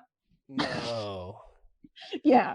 What's that creep up to? He's still got his hand in so things? he's gaming out what the DNC is going to do if Trump wins the election to create maximum chaos, and this is their plan. After they do this fake elector bullshit, then they're going to push the Trump administration to create several new states in the United States. They're going to divide California into 5 different states, make Puerto Rico a state, and make Washington D.C. its own state, so that the Democrats have a majority in the Senate forever. Some aggressive gerrymandering there. Yeah. And then in January, they said that they're going to have the House of Representatives, which I guess they expect to maintain a hold of, would declare Biden to be the president anyway, even though Trump had won the election in this scenario. I mean, that's nuts. And then they were like, in their official document, right? They're like, some Trump supporters at this juncture might call this a Democrat coup. Like, that isn't a reasonable description of what would be going on there, but like, dude, that's what that is. Like, I don't know. And again, both sides been posturing like they're not gonna take any result as legitimate. Yeah, like but basically Podesta came out and was like, don't concede. So did Hillary. Hillary said, if we drag this out, Biden will eventually win. That's essentially what she said in an interview with HBO's Showtime. Yeah. So nuts. So anyway, these guys are going around being like, Trump won't leave office and he's a threat to democracy, but they get together and this is what they plan out. Neither group gives a shit about democracy, dude. So like, this is just so crazy, but democracy's gone. It doesn't even, that's why I'm kind of pissed that so many people are still so focused on the political theater aspects of this election, because it's like, don't you see did you see Trump dancing at his rally last night? Be mad at him for this. There's too many people crowded too closely at his rally, and Joe Biden said this rude thing about black people, but he's the Democrat candidate, so we have to vote for him. I mean, I just can't believe that he's the Democratic candidate for that reason alone. I mean, didn't he say earlier this year, like, if you don't vote for me, you're not black? Yeah, right? You're not really black. What? Like the Democrat candidate in a year where like Black Lives Matters has like done all this stuff. I mean, it's outrageous. And then Kamala the cop is his VP. Yeah, out of control, dude. She's despicable. Like, literally. Oh yeah. Personally, she personally like implemented extremely racist policies towards people who were falsely accused and had already served their sentence, and yet she extended it for essentially slave labor. And she is potentially the next vice president, probably, I would say highly likely, our president at some point in the next 4 years. I think it's definitely highly likely too, because as soon as Joe Biden just tests positive for coronavirus, they already have a thing at the DNC where Kamala becomes the presidential candidate. And they've had some slip ups. They've had some slip ups too. Like already saying like the Harris administration, I recall. Yes. They can do that. Like if he gets coronavirus, say, before the election they can. They set up a whole thing. And that's most likely how they would do it if that's how this is going to play out. So, we saw how easy it was for Trump to test positive for whatever COVID at the debates. And he was like, oh, he was at the debate with COVID and Joe Biden was right there. And then they were all worried Joe Biden was going to test positive, right? I mean, all they had to do was set up the right scenario. But as soon as he tests positive, Biden tests positive, it's President Kamala is on the ballot. Whether they'll wait until before or after the election to do that, who knows? But we'll see. Joe's probably begging for it. Like, just get me off these stages. I just want to go take a nap. They have to have him so drugged up. So roll him out there. When will we rid ourselves of these evil people?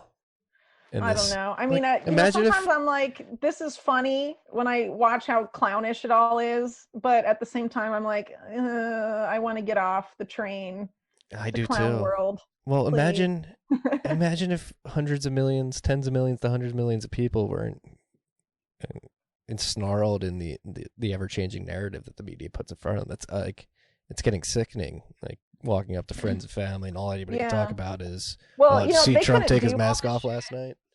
They couldn't do all this shit without the mainstream media. So, I mean, if anyone wants to focus their attention on something to fight against, I mean, just discredit the crud out of them, please, and get people to stop listening to their shit. Yeah, I mean, it's been proven that they are essentially communication arms of some of these intelligence agencies. And or the state, I just want to put this out there. So in 2012, Obama signed, he signed it in 2013, but it was the 2012 NDAA, the National Defense Authorization Act. Tucked in there was the repeal of something called the Smith-Mundt Act, which was put in place after World War II. That was, the Smith-Mundt Act is also known as the propaganda ban. It was a ban on using U.S. state-created propaganda domestically on the U.S. populace. I would argue that they broke that rule many times while that law was in effect. But in 2013, when that law was signed into law, it was officially repealed, allowing U.S. state propaganda to be inserted anywhere. That includes corporate media outlets. Why would they repeal it if they didn't plan to use it? Build Back Better seems like a great propaganda slogan there. It is. No, I'm sure in the boardrooms of McKinsey or whatever, they were high-fiving for that one. We got some alliteration. 3 B's in a row. It's alliterative and it's douchey. They'll eat this up. I mean, whatever. Fuck these guys. I'm just so mad all the time at these people. It's wild. Well, I think there is that quote unquote silent majority now, especially with the lockdowns and people being thrown out of work and forced out of work and forced from going back to work. People are getting viscerally angry.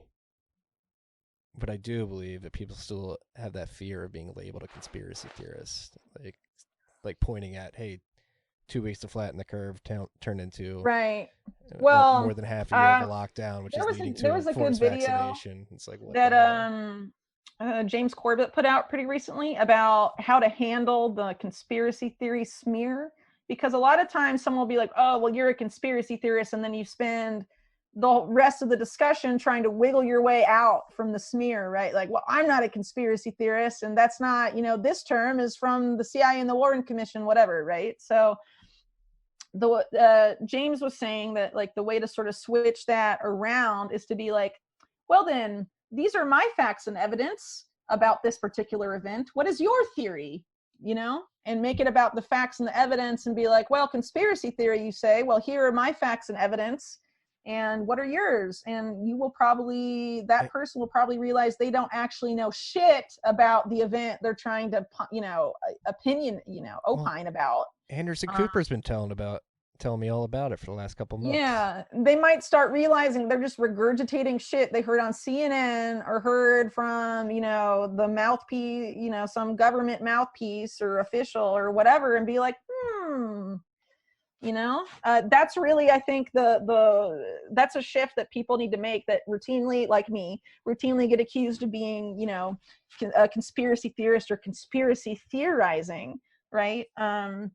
We really need to move this to a discussion not about the smear or why conspiracy theories are bad, but just literally take it to the facts and evidence. So if someone wants to call me a conspiracy theorist about Operation Warp Speed, I'm like, well, what do you think about how secret it is, and why the vaccine contracts are all secret, and why the clinical trials are all secret, and why it's being run by the military and not a civilian health agency, even though it's peacetime, and things like that. Ask them, well, what do you think's going on? Right? Oh, one thing I did forget to mention about Operation Warp Speed, because this is probably one of the crazier parts. FDA officials barred from attending Operation Warp Speed meetings. They can't even sit in. They can't even sit in. FDA officials, they're supposed to issue the Emergency Use Authorization Act on that fucking vaccine, and they can't even sit in the meetings. They're being expected to blindly sign off on it. Thing. Yeah, apparently. That's nuts. Right. They're barred from attending meetings. I'm not going to say the FDA is not corrupt. It is, but why would you bar them? Especially if you're at least trying to get them to sign up on something, Or just from an optics perspective, hey, the FDA was there. They looked at it. They said you'd be safe. Yeah, or at least have them sit in the meeting and be like, you can't participate, but you can sit. They can't even sit in. They'd be a good patsy. If things go wrong, you want the FDA to throw right? under the bus. But mainstream media asked FDA, leadership at the FDA, if they could even describe anything about Operation Warp Speed. And they're like, we have no idea how it's organized. We have no idea when or with what frequency its leaders meet. We're barred from meetings. What? Yeah, it's insane.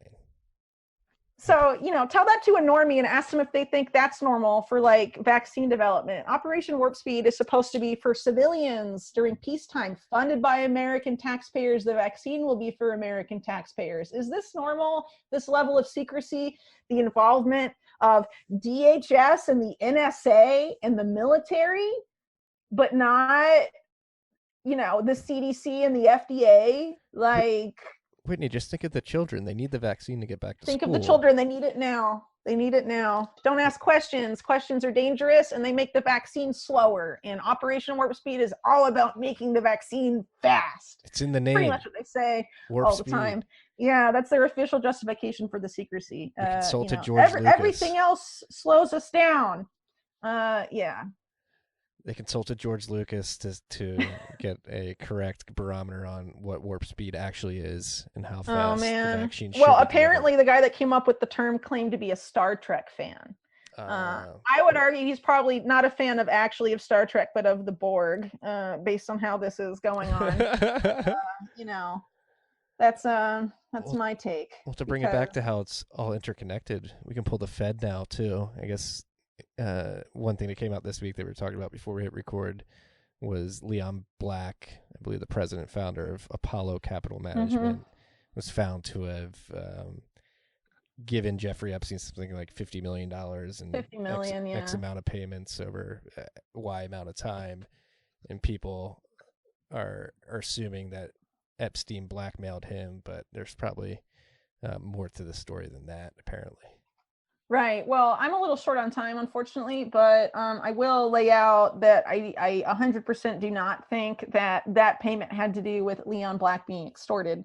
You look at Jeffrey Epstein, he only managed the family foundations of two people, Leslie Wexner and Leon Black. Okay. So he didn't do that for the people he extorted. He did that for the people he was doing some shit for. Okay. Leslie Wexner, Epstein victims call him the head of the snake of the whole operation, at least in the early period, late 90s, early 2000s.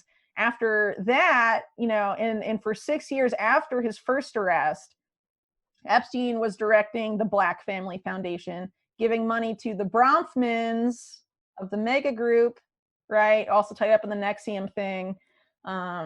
You know, that I don't, it doesn't look like to me that, you know, they set up Leon Black with some girl and then we're trying to extort him for money. I mean, Epstein didn't have any problems with money. He got like all the money he wanted from the people he was running for, whether it was Wexner or you know, foreign governments or whatever. Yeah, you know, he didn't have a problem with money. He also was, you know, cozy with, you know, Lynn Forrester de Rothschild. He used to talk about gaming currency markets and like manipulating currencies and all this stuff. I mean, he laundered money all through the 1980s, most likely for BCCI, which was like a CIA linked bank, but also a bunch of other really shady institutions.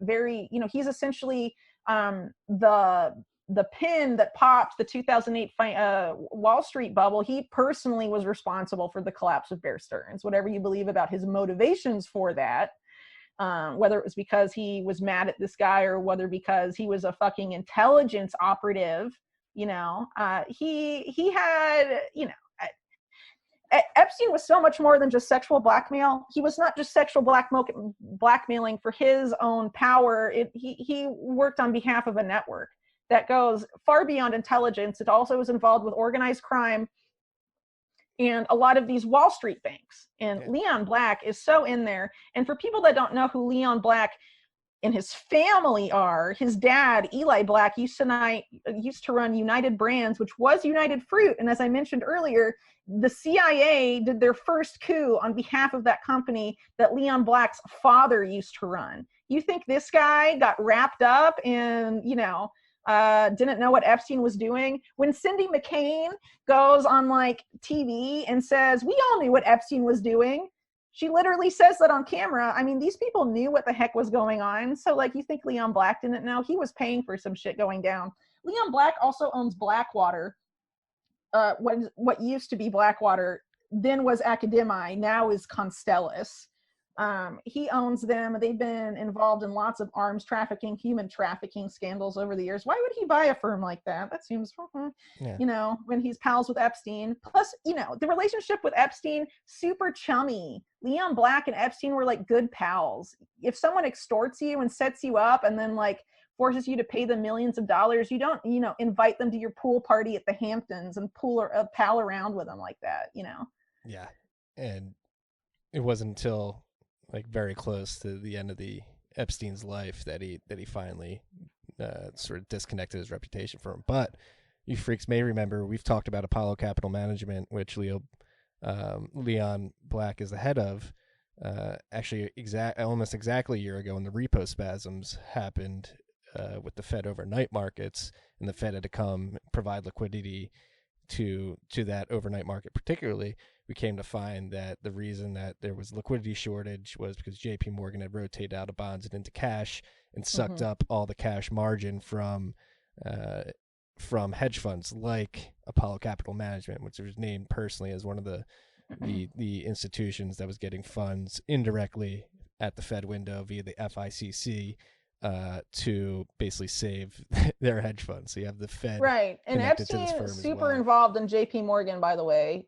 After Bear Stearns collapse, JP Morgan and Deutsche Bank were Epstein's main banks until JP Morgan let him go to a certain point, and then it was all Deutsche Bank. But super involved with that, and also very friendly with the heads of those banks, the people that led them. Yeah, right? Good friends with Larry Summers too, who was at the Fed for a while. Yes. That Harvard interconnected crew. Yeah, I mean, definitely close friends with Larry Summers. That was not just like we're occasional pals. Larry Summers and Epstein were pretty freaking tight. And there's also a lot to the Epstein-Bill Gates relationship that doesn't get covered, but it'll be in my book on Epstein out in a couple months. So we'll have to when all this elections shit is over, I'll get back to that. We'll have to have you come on and talk about that book before it drops. Whitney. Oh, absolutely. I want to be conscious of your time here. I know you said you got to go. Thank you for reaching out. I think I'm going to post this right away. It's another record and post right away. Thank you for the hard work you do getting all this quality information out there. I think it's extremely important. And I just want to extend my gratitude for what you do. All right. Awesome. Thanks. I appreciate it.